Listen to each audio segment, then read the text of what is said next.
Hi guys. As a brand consultant मेरे पास अक्सर बहुत सारे क्वेश्चंस रेज होते हैं आप लोग की तरफ से, कभी ब्रांडिंग के तो कभी पैकेजिंग के। तो उन सबको ध्यान में रखते हुए आज से हम एक न्यू सीरीज स्टार्ट कर रहे हैं जिसमें आपके क्वेश्चंस होंगे और हमारी तरफ से आंसर्स होंगे। मे बी आप एक छोटा बिजनेस चला रहे हैं या फिर बड़ा, या फिर आप एक बिजनेस में अच्छे प्रोफाइल पे हैं, तो आपके पास कुछ ना कुछ क्वेश्चन जरूर रेज होते रहते होंगे, कभी ब्रांडिंग के तो कभी मार्केटिंग के। आप नीचे दिए गए डिस्क्रिप्शन के लिंक में अपना क्वेश्चंस भेज सकते हैं। हम पूरा ट्राई करेंगे कि आपके आंसर्स दें और आपको समझा पाए कि कैसे हैं। और जो लोग मुझे नहीं जानते तो let me introduce my self. This is Megha Malik, brand consultant from designer people with an experience of 17+ years और working with India top brands. तो आइए शुरू करते हैं। तो ये क्वेश्चन हमारे पास आता है कुणाल अंगोलकर जी। व्हाट ही सेज कि फादर का टी ब्रांडिंग का बिजनेस है, अपना ब्रांड लॉन्च करें या फिर ओल्ड बिजनेस को ही एक्सपैंड करें। देखिए कुणाल जी, आई वुड से कि आपके फादर का जो टी का बिजनेस है आप उसमें ही कुछ एक्सपेंशन कर सकते हैं, बिकॉज आपके फादर का जो इतना पुराना बिजनेस है उसकी कुछ लेगेसी का फायदा तो उठा ही सकते हैं। उस ब्रांड के साथ आप एक नया ब्रांड लॉन्च करिए, जो भी वो पुराना है उसके अंदर आप एक नया डिवीजन स्टार्ट कर सकते हैं। और इनको करना बहुत आसान है। कुछ पॉइंट्स का ध्यान रखना, जैसे कि अपनी यूएसपी, यूनिक सेलिंग प्रोपोजिशन, जो कि मैं हमेशा बोलती हूँ, उसमें क्या है कि आपको ध्यान रखना है कि आप क्या स्पेशल लेके आ रहे हैं। आपकी सीटीसी टी है या फिर ग्रीन टी है, और जो भी टी आपकी आ रही है उसमें क्या स्पेशल चीज आप दे रहे हैं, प्राइस, प्रोडक्ट। दूसरी चीज का आपको ध्यान सबसे ज्यादा क्या रखना है कि आपको कस्टमर बेस नया बनाना पड़ेगा, और जब आपका कस्टमर बेस नया बनेगा तो उसकी मार्केटिंग भी अच्छी करनी पड़ेगी। तीसरी चीज, आपको ब्रांडिंग में थोड़ा सा इन्वेस्ट करना पड़ेगा। और चौथी चीज जो आपको सबसे ज्यादा ध्यान रखनी होगी कि आपको आपके फादर से कस्टमर बेस, मतलब कि आपका रिटेलर नेटवर्क, डिस्ट्रीब्यूटर चैनल, बहुत चीजें मिलेंगी, तो उसको आपको एक चैनल में लेके आना पड़ेगा जो कि आप फायदा ले सकते हैं। तो इन बिटवीन दोनों को कोलैबोरेट करना है आपको।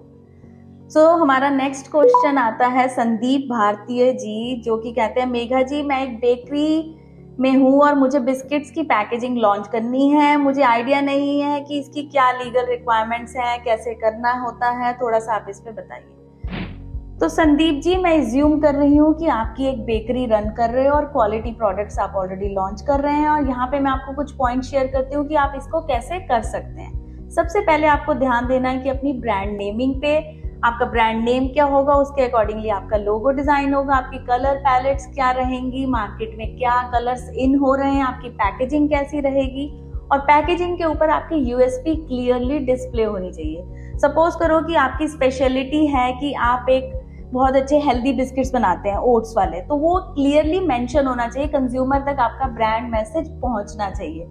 नंबर 2 पे मैं एक चीज आपको बताती हूँ कि आपकी रिसर्च बहुत अच्छी होनी चाहिए कि मार्केट में क्या चल रहा है, उसके अकॉर्डिंगली आप टारगेट कर पाएंगे कि आपका एक्चुअली टारगेट कस्टमर कौन है। क्या आपका प्रोडक्ट चाय के साथ यूज होगा या फिर बच्चों में यूज होगा। थर्ड आता है कि पैकेजिंग कैसी होगी। पैकेजिंग आप फ्लेक्सिबल में भी जा सकते हैं, जो कि पैकेट्स में, और इधर भी आप प्रीमियम चाहते हैं तो बॉक्स में जा सकते हैं।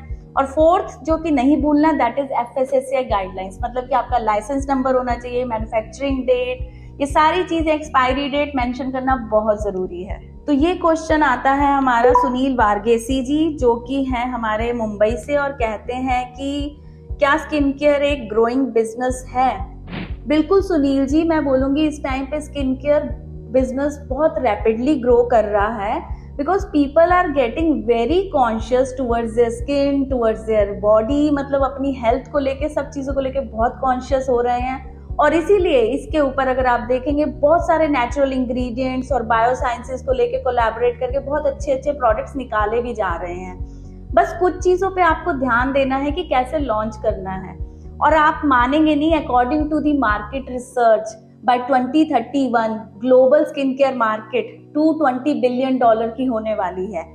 तो जस्ट पार्टिसिपेट इन दैट। अगर आप ये डिसीजन ले रहे हैं तो ये बहुत वाइज डिसीजन है। तो बस थोड़ा सा ध्यान रखिएगा कि आपकी मार्केट कौन सी है, Tier 1, Tier 2, Tier 3, उसके अकॉर्डिंगली अपने ब्रांड की शेप को वैसे ही डिजाइन करिएगा कि आपका मार्केट के हिसाब से ही आपका ब्रांड मार्केट में उतरना चाहिए। बस इन पॉइंट्स को ध्यान रखिए और जल्दी से अपना प्रोडक्ट लॉन्च करिए। तो ये क्वेश्चन आता है आदिल अहमद जी का, जो कि कहते हैं कि मेरा एक फ्रोजन फूड का बिजनेस है, मैं किस जगह पे जाके अपना प्रोडक्ट सेल करूं और किन बातों का ध्यान रखूं। आदिल जी, आई वुड से कि फ्रोजन फूड एक रेडी टू ईट सेगमेंट में आता है, जहाँ पे लोग उस प्रोडक्ट को इसीलिए बाय करते हैं अपनी इजीनेस के लिए।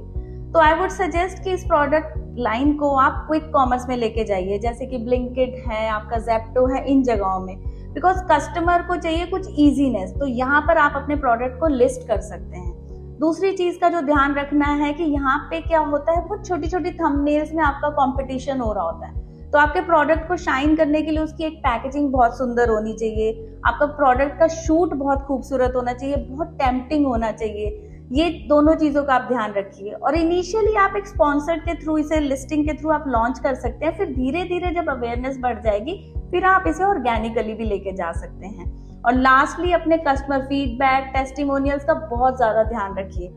आज के लिए बस इतना ही काफी है। अब फिर मिलेंगे हम आपको कुछ आपके नए सवाल और नए जवाबों के साथ। अगर आपको Q&A सीरीज पसंद आ रही है तो कमेंट करके जरूर बताइएगा, और यहाँ आ ही गए हो तो लाइक और सब्सक्राइब करना मत भूलिएगा। हम फिर से मिलेंगे नए नॉलेजेबल कंटेंट के साथ। This is Megha Malik from designer people. Good bye.